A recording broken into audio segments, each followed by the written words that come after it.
Now, while seeing Jesus or the priest celebrating the divine sacrifice, Jesus would make me understand that in the Mass there is the whole depth of our sacrosanct religion. Ah, yes, the Mass tells us everything and speaks to us about everything. The Mass reminds us of our redemption. It speaks to us step by step of the pains that Jesus suffered for us. It also manifests to us his immense love. For he was not content with dying on the cross, but he wanted to continue his state of victim in the most holy Eucharist. The Mass also tells us that our bodies, decayed, reduced to ashes by death, will rise again on the day of the judgment, together with Christ, to immortal and glorious life. Jesus made me comprehend that the most consoling thing for a Christian and the highest and most sublime mysteries of our holy religion are Jesus in the sacrament and the resurrection of our bodies to glory. These are profound mysteries, which we will comprehend only beyond the stars. But Jesus in the sacrament makes us almost touch them with our own hands in different ways. First, his resurrection. Second, his state of annihilation under those species, though it is certain that Jesus is there present, alive and real. Then, once those species are consumed, his real presence no longer exists. And as the species are consecrated again, he comes again to assume his sacramental state. So in the sacrament, Jesus reminds us of the resurrection of our bodies to glory, just as Jesus, when his sacramental state ceases, resides in the womb of God, his Father. The same for us. When our lives cease, our souls go to make their dwelling in heaven, in the womb of God, while our bodies are consumed. So it can be said that they will no longer exist. But then, with the prodigy of the omnipotence of God, our bodies will acquire new life, and uniting with the soul will go together to enjoy the eternal beatitude. Can there be anything more consoling for a human heart than the fact that not only the soul, but also the body will delight in the eternal contentments? It seems to me that on that day, it will happen as when the sky is starry and the sun comes out. What happens? The sun, with its immense light, absorbs the stars and makes them disappear. Yet the stars exist. The sun is God, and all the blessed souls are stars. God, with his immense light, will absorb us all into himself in such a way that we will exist in God and will swim in the immense sea of God. Oh, how many things Jesus in the sacrament tells us. But who can say them all? Truly, I would be too long. If the Lord allows it, I will reserve saying something else on other occasions. Now, in these exits that the Lord would make me do, sometimes he renewed to me the promise of the marriage already mentioned. Who can say the ardent yearnings that the Lord infused in me for this mystical marriage to take place? Many times I would solicit him, saying to him, "Most sweet spouse, hurry. No longer delay my intimate union with you. Oh, please, let us bind each other with stronger bonds of love in such a way that no one may ever again be able to separate us, even for simple instants." And Jesus would correct me now about one thing, now about another. I remember that one day he said to me, "Everything that is of the earth, everything you must remove, not only from your heart, but also from your body. You cannot understand how harmful and how great a hindrance to my love are the slightest earthly shadows." Immediately I said to him, If I have something else that must be removed, tell me, for I am ready to do it." But as I was saying this, I myself realized that I had a gold ring on my finger, portraying the image of the crucifix. Immediately I said to him, "Holy Spouse, do you want me to take it off?" And he told me, "Since I myself am going to give you a more precious, more beautiful ring, on which my image vividly will be impressed, and every time you will look at it, your heart will receive new arrows of love, so this one is not necessary." And I promptly took it off. The longed-for day finally arrived, after not a little suffering. I remember that it was almost 1 year that I had been continuously in bed. It was the day of the purity of Mary Most Holy. On the night before that day, my lover Jesus made himself seen all festive. He drew near me, took my heart in his hands, and he looked at it over and over again. He dusted it, then he gave it back to me again.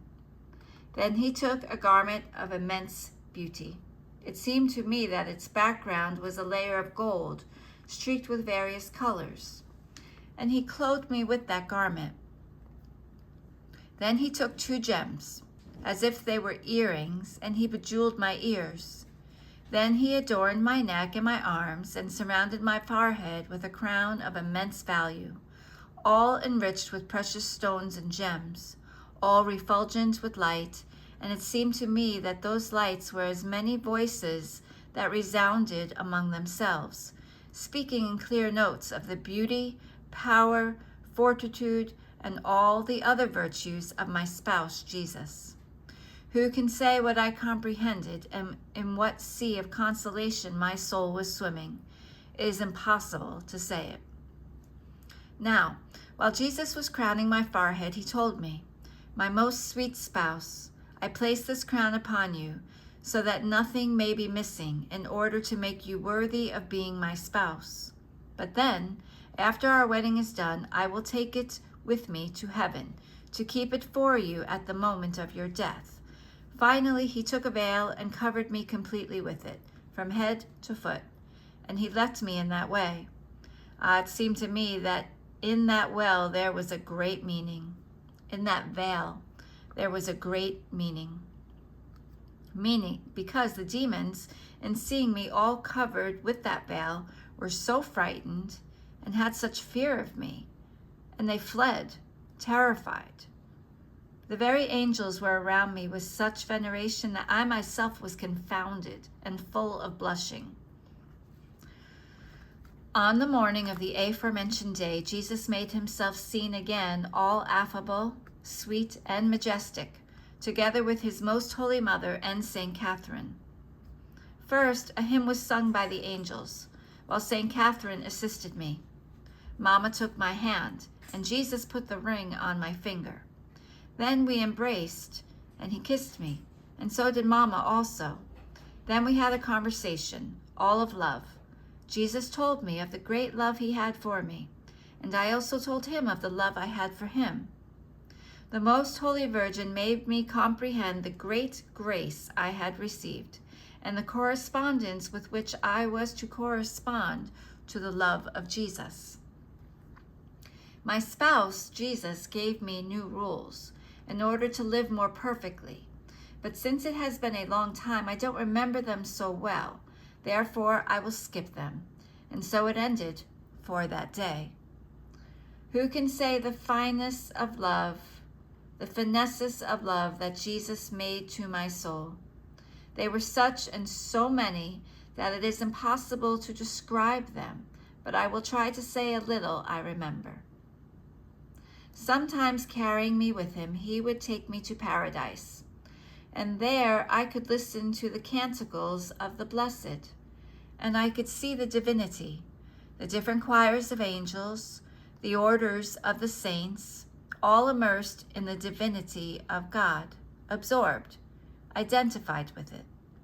It seemed to me that there were many lights around the throne, as if they were more brilliant than the sun. and these lights displayed the clear notes, all the virtues and the attributes of God. The blessed, by reflecting themselves in one of these lights, remained enraptured in such a way that they could not arrive at penetrating the whole immensity of that light. Therefore, they would move to a second light, without understanding all the depth of the first one. So the blessed in heaven cannot comprehend God perfectly, because the immensity, the greatness, the sanctity of God is such that a created mind cannot comprehend an uncreated being. Now it seemed to me that by reflecting themselves in these lights, the blessed would come to participate in the virtues of these lights. So, in heaven, the soul resembles God, with this difference. God is the immense sun, while the soul is a little sun.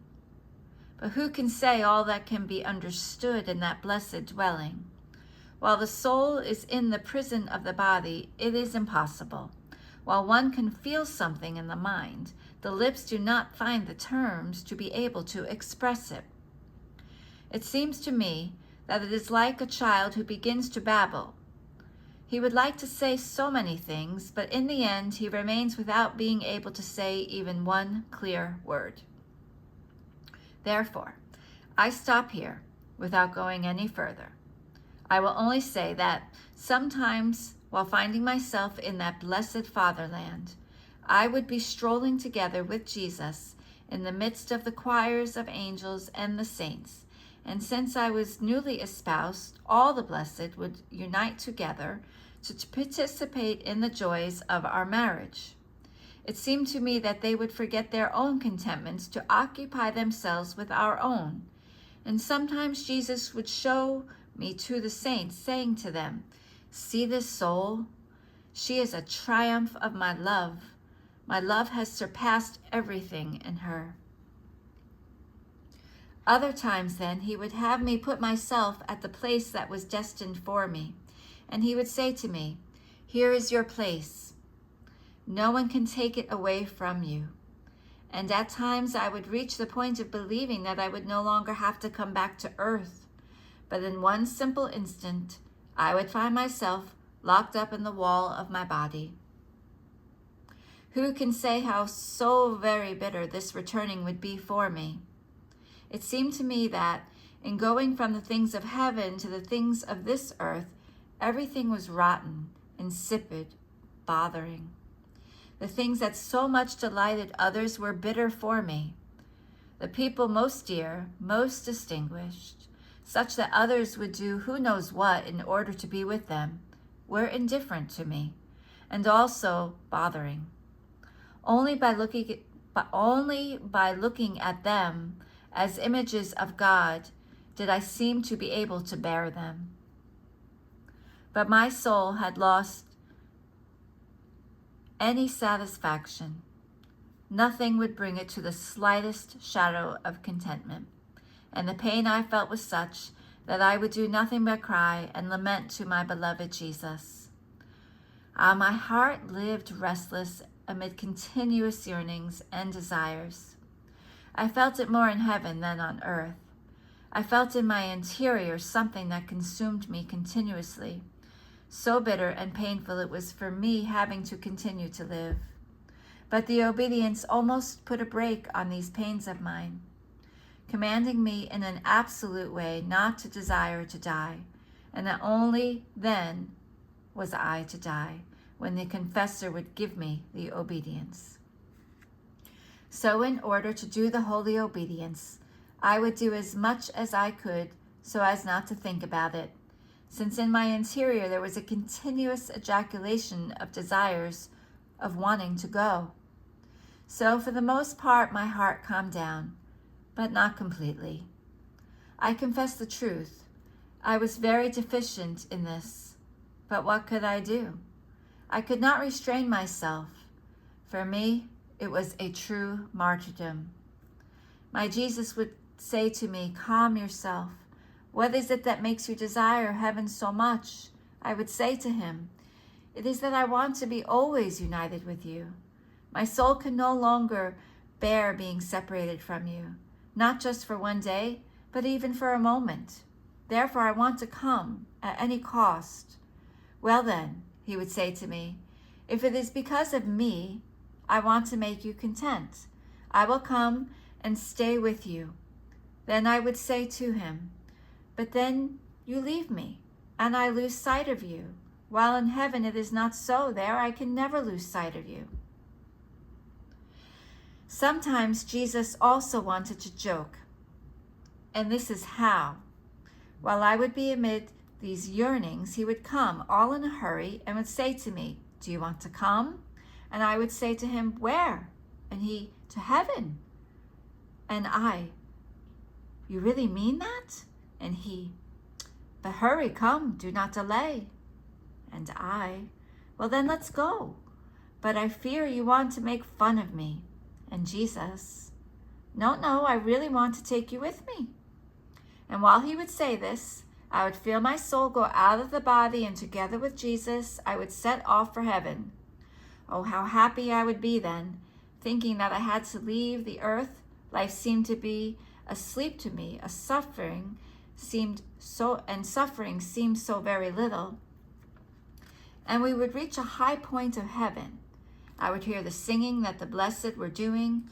I would solicit Jesus to introduce me quickly into that blessed dwelling. But Jesus would begin to slow down. In my interior, I would start to suspect that it wasn't true. Who knows, I would say, if this is not a joke that he has played on me. Every now and then, I would say to him, my Jesus, darling, hurry up. And he would say to me, wait a little longer. Let us go down to the earth again. See, out there is a sinner who is about to be lost. Let us go. Who knows? He might convert. Let us pray together to the eternal Father, that he may use mercy on him. Don't you want him to be saved? Are you not ready to suffer any pain for the salvation of one soul alone? And I, yes, anything you want me to suffer, I am ready, as long as you save him. So we would go to that sinner. We would try to convince him. We would place before his mind the most powerful reasons to make him surrender, but in vain. Then, all afflicted, Jesus would say to me, my spouse, go back into your body once again. Take upon yourself the pains destined to him. In this way, appeased, divine justice will be able to use mercy on him. You have seen it. Words have not stirred him, and not even reasons. There is nothing left but pains, which are the most powerful means in order to satisfy justice and to make the sinner surrender. So he would bring me once again to my body.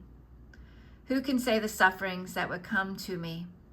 Only the Lord knows, who has been the witness of it. After a few days then, he would make me see that the soul converted and saved. Oh, how happy was Jesus, and I as well.